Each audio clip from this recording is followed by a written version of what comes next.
আচ্ছা, লিফট সংক্রান্ত গাণিতিক প্রয়োগ, এই যে টপিকটা বা এই যে তোমার কনসেপ্টটা, এটাতে আমি অনেকগুলো স্টার দিয়ে রাখবো, কারণ এই টপিক থেকে বা এই কনসেপ্ট থেকে প্রশ্ন আসেই আসে, 100% কোয়েশ্চেন আসে। সো যাদের লিফট সংক্রান্ত প্রবলেম হয়, ভাইয়া বুঝি না, হয় না, ক্যালকুলেশন পারি না, মনে থাকে না ফর্মুলা, আমি তোমাদেরকে আজকে ভিজুয়ালাইজ করে দেখাই দিব। এই ক্লাসটা করার পরে আমি তোমাকে একদম 100% সিউরিটি দিতে পারি, তুমি লিফট সংক্রান্ত যে কোনো বিশ্ববিদ্যালয়ে যে কোনো প্রবলেম আনসার করতে পারবা। ওকে, সো চলো শুরু করি। সো লিফটের ক্ষেত্রে তোমাকে প্রথমে একটা লিফট আগায় নিতে হবে বোঝার জন্য। ওকে, তো লিফটের ভিতরে মনে করো আমার মতো একজন হালকা পাতলা মানুষ আছে, ওকে। সো এখানে কি ধরনের ঘটনাটা ঘটে, নিচে হচ্ছে আমার ওজন কাজ করতেছে, ওজনও আমার অনেক কম, ঠিক আছে, W = mg, এটুকু তো সবাই জানি, কোনো অসুবিধা নেই। এরপরে কি ঘটনা ঘটে দেখো, এই যে উপরে কিন্তু একটা তার দিয়ে টানা হয়, টান দিয়ে রাখা হয়, তাই না লিফটে। সো উপরে যে তোমার টানটা কাজ করে, এটাকে আমরা নাম দিচ্ছি বোঝার সুবিধার্থে এফ দিচ্ছি, তাই না, তুমি টিও দিতে পারো। আচ্ছা, সো এখন একটু খেয়াল করো ভাইয়া, একটু খেয়াল করো, এই যে লিফটটা উপরে উঠতে পারে, নিচে নামতে পারে, দুইটা কন্ডিশন। তো দুইটা কন্ডিশন আমি আগেই মার্ক করে রাখি, এই একটা কন্ডিশন, এই একটা কন্ডিশন। প্রথম কন্ডিশনটা কি, প্রথম কন্ডিশনটা হচ্ছে যে আপ, আর সেকেন্ড কন্ডিশন হচ্ছে ডাউন। তাহলে আপ যখন উপরে উঠে, একটু খেয়াল করো, এই যে তোমার লিফটটা উপরে নিচে উঠতেছে, তার মধ্যে একটা ত্বরণ সৃষ্টি হচ্ছে না, তার মধ্যে কি একটা ত্বরণ সৃষ্টি হচ্ছে কিনা, অবশ্যই একটা ত্বরণ সৃষ্টি হচ্ছে। সো সেই ক্ষেত্রে যখন উপরে উঠবে আমাদের ঘটনা কি ঘটবে, যে আপ, ঠিক আছে। একটু খেয়াল করো, উপরে কাজ করতেছে তার ফোর্স এফ মানে টান, আর নিচে কাজ করতেছে তার ডাব্লিউ অর্থাৎ এমজি। তো যখন একই বরাবর মানে একই দিকে, মনে করো যে একটা দিক হচ্ছে এইটা, তো একই দিকে তোমার অনেকগুলো ফোর্স কাজ করতেছে না, উপরে তোমার কি টান, নিচে হচ্ছে এফ W = mg। তাহলে সেই ক্ষেত্রে যেহেতু একটা পয়েন্টের মধ্যে অনেকগুলো বল কাজ করতেছে, আমাদেরকে ইউজ করতে হবে নিউটনের যে সূত্রটা, সেই বিখ্যাত সূত্রটা কি, যে সামেশন অফ F = ma। এই এটা হচ্ছে এই যে ত্বরণ, একটা ত্বরণ প্রাপ্ত হবে লিফটটা definitely. So summation of F মানে কি হচ্ছে তার নেট যে ফোর্সটা, এখানে নেট ফোর্সটা কি, যেহেতু উপরে উঠতেছে ডেফিনেটলি তুমি এটা বলতেই হবে যে অবশ্যই উপরের টানটা তার ওজন থেকে বেশি হওয়া লাগবে, তাহলে তো নিচে নেমে যাবে, তাই না। তাহলে এই কন্ডিশনে আমরা বলতে পারি এই সামেশন অফ F মানে নেট ফোর্স হবে F - W, কারণ একটা কাজ করতেছে উপরে আর একটা কাজ করতেছে নিচের দিকে, দিক হচ্ছে দুই দিকে দেওয়া আছে, উপরে পজিটিভ হলে নিচে নেগেটিভ। সো F - W = কি হবে ma। ওকে, সো এখান থেকে আমরা বলতে পারি F = ma + W। শেষ আমাদের কাজ, একটু যদি বুঝে থাকো আমাদের কাজ শেষ। তাহলে এখানে হচ্ছে ma আর W মানে হচ্ছে mg, দ্যাট মিনস এখান থেকে হবে, আমরা যদি m টা কমন নেই, g + a। এটা হচ্ছে আমাদের যখন আপ হয়। সো কন্ডিশনটা যদি হয় এরকম যে ভাইয়া ডাউন হচ্ছে, ডাউন, এই কাজটা তোমরা নিজেরা করো, ঠিক আছে, পোজ করে করো, ভিডিও পোজ করে করো। তাহলে এই ক্ষেত্রে কি হবে, নিচে নামতেছে মানে কি, অবশ্যই তার ওজনটা তার টান থেকে বেশি হওয়া লাগবে, তা না হলে তো নিচে নামবে না, তাই না। এটাই তো লজিক, এই লজিকটা কেউ বুঝে না এমন নাই, একদম 4, 5, 6, 7 এর বাচ্চারা এটা বুঝবে। তোমরা তো অনেক বড় হয়ে গেছো, ম্যাচিউর হয়ে গেছো, কয়দিন পরে বিশ্ববিদ্যালয়ে উঠবা, ঠিক আছে, রাগি রাগি চেহারার ভাই হবা। তাহলে W - F = কি হবে ma। সো এখান থেকে F = আমরা লিখতে পারি, F মানে টানটা আর কি, W - mg, দ্যাট মিনস এখান থেকে m টা কমন নিলে হবে কি a মাইনাস, এখানে mg লিখছি, সরি, এই যে এখানে হবে হচ্ছে ma, তাই না। তাহলে W মানে হচ্ছে mg মাইনাস ma। কি সমস্যা, লেখা হচ্ছে না কেন, মাঝে মধ্যে ঝামেলা করে। মাইনাস কি হয়েছে,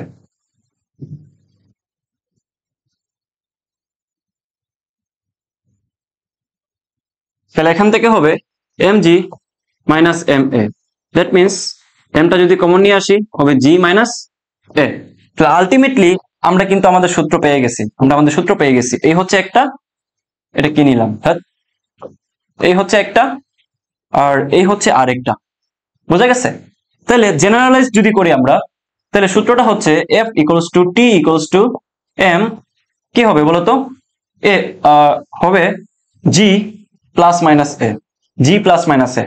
যখন আমাদের বলবে উপরে উঠতেছে তখন হবে প্লাস, যখন আমাদের বলবে নিচে নামতেছে তখন হবে কি মাইনাস। খেল খতম, খেল খতম, জাস্ট মুখস্থ করো জিনিসটা। আচ্ছা নেক্সট আমরা চলো প্রবলেম সলভ করি। এটা ডিউতে 15-16তে আসছে, দেখছো লিফট থেকে কোয়েশ্চেন চলে আসছে। একটি এত কেজি ভরের বস্তু একটি লিফটের মেঝের উপর স্থির অবস্থায় আছে। লিফটের ঊর্ধ্বগামী ত্বরণ দেওয়া আছে। বস্তুর উপর মেঝের কর্তৃক বল কত? লিফট মেঝের উপরে স্থির অবস্থায় আছে, তার মানে কি কি বলছে? ঊর্ধ্বগামী। ঊর্ধ্বগামী মানে কি? আপ, তাই না? তাহলে আপ যেহেতু হয়, আমরা একটু আগে দেখছি যখনই আপ হবে সূত্র হবে কি পজিটিভ। তাহলে আপ হইলে আমাদের হবে F equals to M G plus A। ওকে, তাহলে M এর মান কত দেওয়া আছে? 7 কেজি। G এর মান হচ্ছে 9.8। দেখে নিবা যে আসলে G এর মান কত, 10 দিয়ে দিছি কিনা। 10 দেওয়া না থাকলে 9.8 হবে। এর মান কত? 2। ঠিক আছে, তার মানে 9, 10, 11.8 ইন্টু 7। তাহলে এটা তোমরা নিজেরা বের করো কত আসবে আনসার, কত আসবে বলো? 82.6। 82.6, কারণ বোঝাই যাচ্ছে যদি 10 হইতো তাহলে 70, তাহলে আছে 11.8, তার মানে অবশ্যই 80 এর উপরে হবে। ঠিক আছে, এখানে 80 এর উপরে একটাই আছে, দ্যাট মিন্স সি। নেক্সট কি বলছে দেখো, এটাও কিন্তু ডিউতে আসছে 15-16তে। কি বলছে যে একটি লিফটের মেঝেতে রাখা একটি ওজন মাপার যন্ত্রের উপর একজন 50 কেজি ভর বিশিষ্ট মানুষ দাঁড়িয়ে আছে। আবার লিফটের প্রবলেম, আগে কিন্তু আমি স্টার দিয়ে দেখাইছি তোমাদেরকে। তার মানে কি এটা থেকে তুমি যেখানে পরীক্ষা দাও ডাবি রাবি যাবি জিএসটি সায়েন্স এন্ড টেকনোলজি সব জায়গায় এই ধরনের প্রবলেম পাবা। লিফটটি স্থির অবস্থা থেকে 2 মিটার পার সেকেন্ড ত্বরণে 1 সেকেন্ড ধরে উপরের দিকে উঠে। তার মানে বলছে কি যে 1 সেকেন্ড ধরে সামথিং ত্বরণে একটা লিফট উপরের দিকে উঠতেছে, মানে আপ।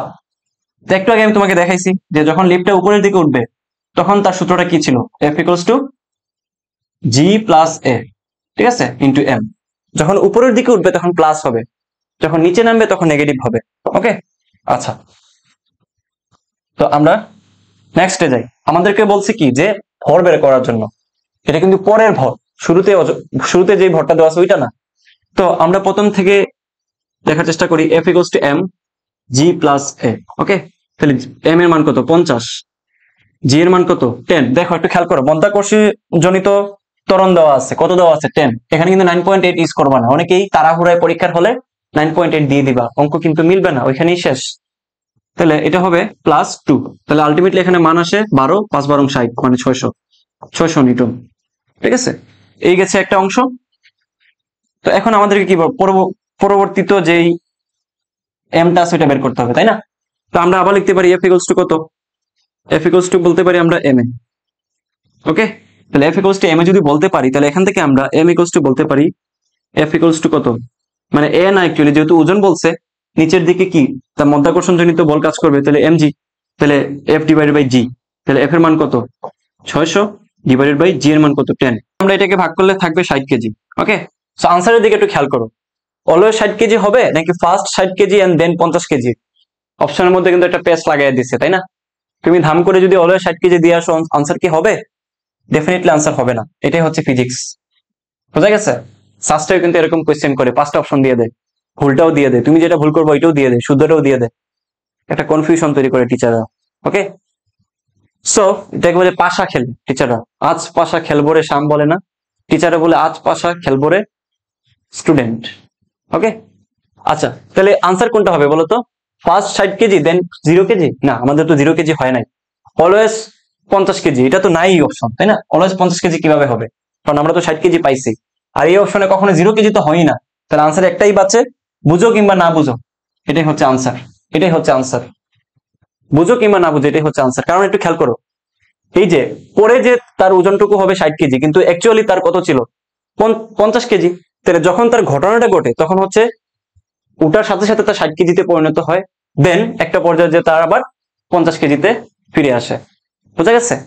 আচ্ছা নেক্সট, এটাও কিন্তু ডিউতে আসছে 2-3, এবং এই প্রবলেমটাতে আমি তোমাকে অনেকগুলো স্টার দিয়ে দিচ্ছি, তুমি লিখে রাখো এই প্রবলেম থেকে সেম টাইপের প্রবলেম থেকে একটা কোয়েশ্চেন আসবে। আমি সব টাইপ দেখাচ্ছি, যেহেতু যেটাতে স্টার দিচ্ছি মনোযোগ সহকারে দেখবা, কিন্তু সবগুলোই দেখবা, যেগুলো নিচ্ছি সবগুলো অ্যানালাইসিস করে নেওয়া, বিগত 20-25 বছর ধরে কোয়েশ্চেন গুলো কিন্তু অ্যানালাইসিস করে নেওয়া হয়েছে। সো ডেফিনেটলি ভালো করে খেয়াল করো। বলছে কি যে একটি লিফট 2 মিটার/সেকেন্ড স্কয়ার ত্বরণে নিচে নামতেছে কিন্তু, তাই না? তাহলে নিচে নামলে কি হবে? g-a, তাই না? লিফটের মেঝে 1 মিটার উপর থেকে একটি বলকে স্থির অবস্থা থেকে ছাড়া হলো, মানে একটা লিফট, তোমাকে বোঝানোর জন্য বলতেছি, এই একটা লিফট, তাই না? এই লিফটটা হচ্ছে কি নিচে নামতেছে, এই লিফটটা হচ্ছে নিচে নামতেছে। যেহেতু লিফটটা নিচে নামতেছে, তো লিফটের ভিতরে মনে করো যে একটা বল, তাই না? একটা বল বা একটা বস্তু, অনেকগুলো বস্তু লিখে দিছি। তাই একটা বস্তু কি হয়েছে দেখো তো, 1 মিটার উপর থেকে একটি বলকে স্থির অবস্থা থেকে ছাড়া হয়েছে। তাহলে এটা হচ্ছে তার 1 মিটার উচ্চতা, এটা হচ্ছে তার 1 মিটার উচ্চতা। এই 1 মিটার থেকে এই বলকে স্থির অবস্থা থেকে, মানে আদি একটা জিরো ছিল, ছাড়া হয়েছে, নিচে নামতেছে। যেহেতু আমরা জানি সূত্র কি, যে অবশ্যই এখানে g-a হবে, তাই না? তো আমাদেরকে বলছে জি এর মান এত ধরলে 10 মিটার/সেকেন্ড স্কয়ার ধরে দিছে, কিন্তু 9.8 ধরো না। লিফটের মেঝে স্পর্শ করতে হলে বলটির কত সময় লাগবে? তো আমি এটার জন্য তোমাদেরকে, এটা অনেক ভাবে করা যায়, নর্মাল হইতে করলে অনেক বড় হবে ম্যাথ, বাট তোমার পরীক্ষা হলে টাইম কম থাকবে, 36 সেকেন্ডের ভিতরে সলভ করে দিয়ে আসতে হবে। শর্টকাটটা মাথা রেখো, ম্যাজিক, বোঝা গেছে? শর্টকাটটা খেয়াল করো, শর্টকাট সবাই নোট করে কিন্তু।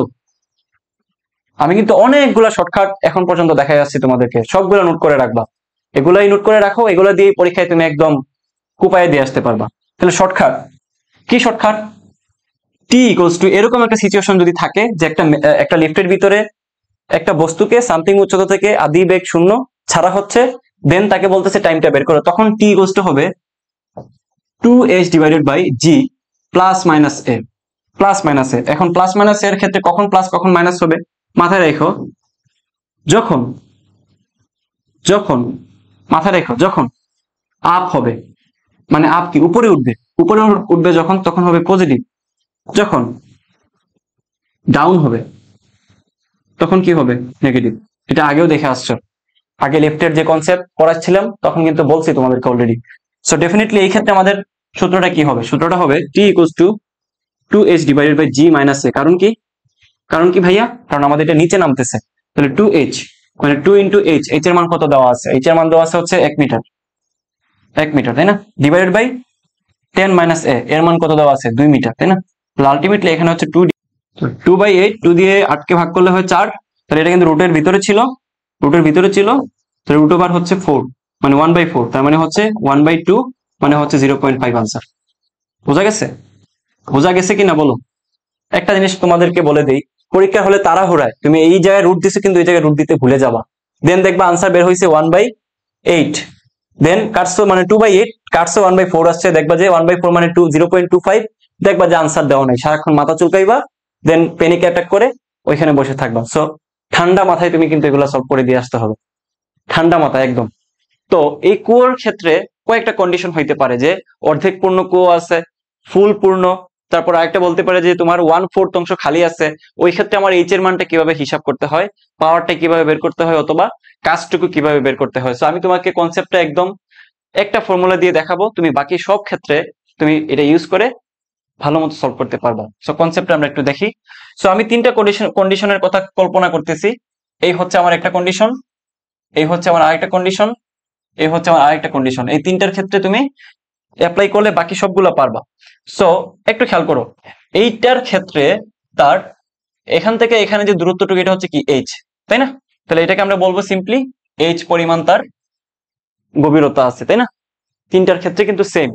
এখন কন্ডিশনটা কি ছিল? কন্ডিশনটা আমি বলছিলাম যে এটার ক্ষেত্রে মনে করো যে একদম ফুল পূর্ণ আছে, এটার ক্ষেত্রে অর্ধেক পূর্ণ, আর এটার ক্ষেত্রে মনে করো যে তোমার 1/4 অংশ খালি আছে। এই হচ্ছে আমার 3টা কন্ডিশন। এখন আমরা যে তোমার ওয়ার্কিং প্রসেসটা বের করি, যে W = mgh, তাহলে এই এইচটাই আমাদেরকে এখানে ডিফারেন্সটা করে দেয়, তাই না? এই এইচটাই আমাদেরকে বের করতে হয়, মানে গড় সরণটুকু আমাদেরকে নিতে হয়।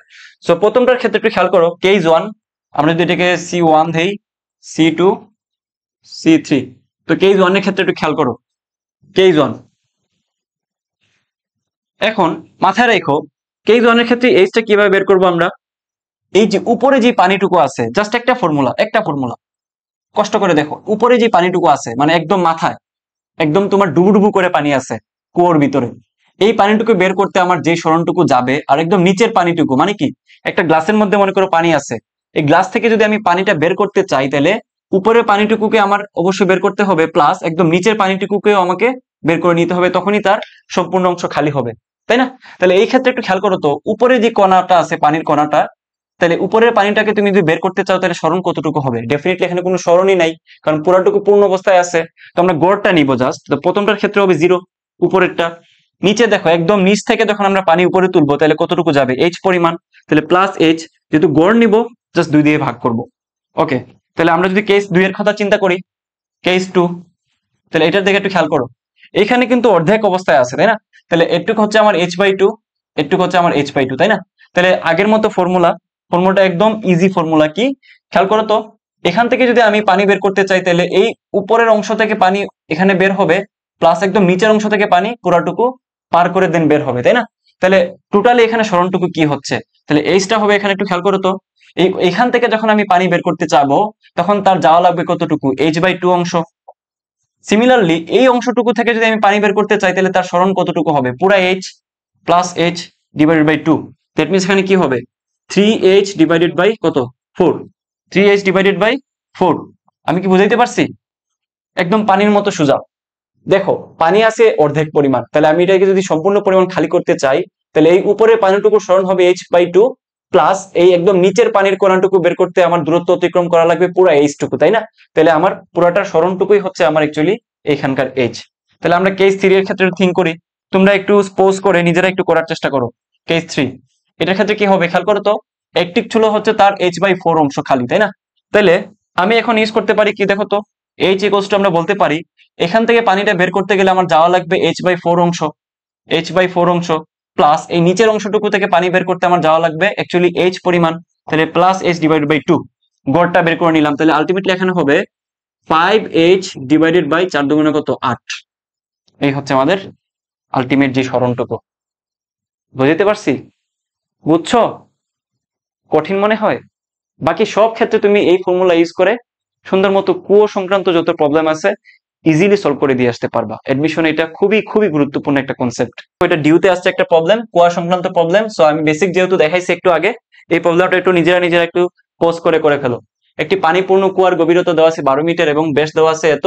একটি পাম্প 24 মিনিটে কুয়াটিকে পানি শূন্য করতে পারে। পানির ঘনত্ব দেওয়া আছে, পাম্পটির ক্ষমতা কত? সেম এজ আগের প্রবলেম করে দিতে হবে।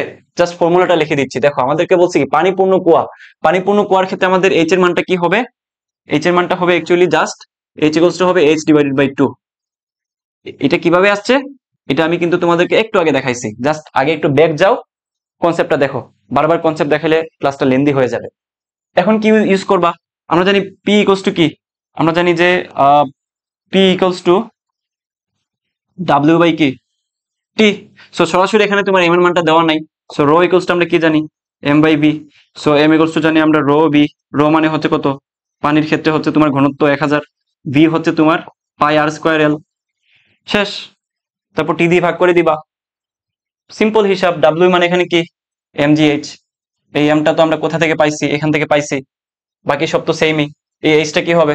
এই h টা হবে মূলত h/2। এখানে আবার h দিয়ে দিও না। সো এটা তোমাদের হোমওয়ার্ক থাকলো। সবাই আমাকে করে কমেন্ট বক্সে জানাও। নেক্সট।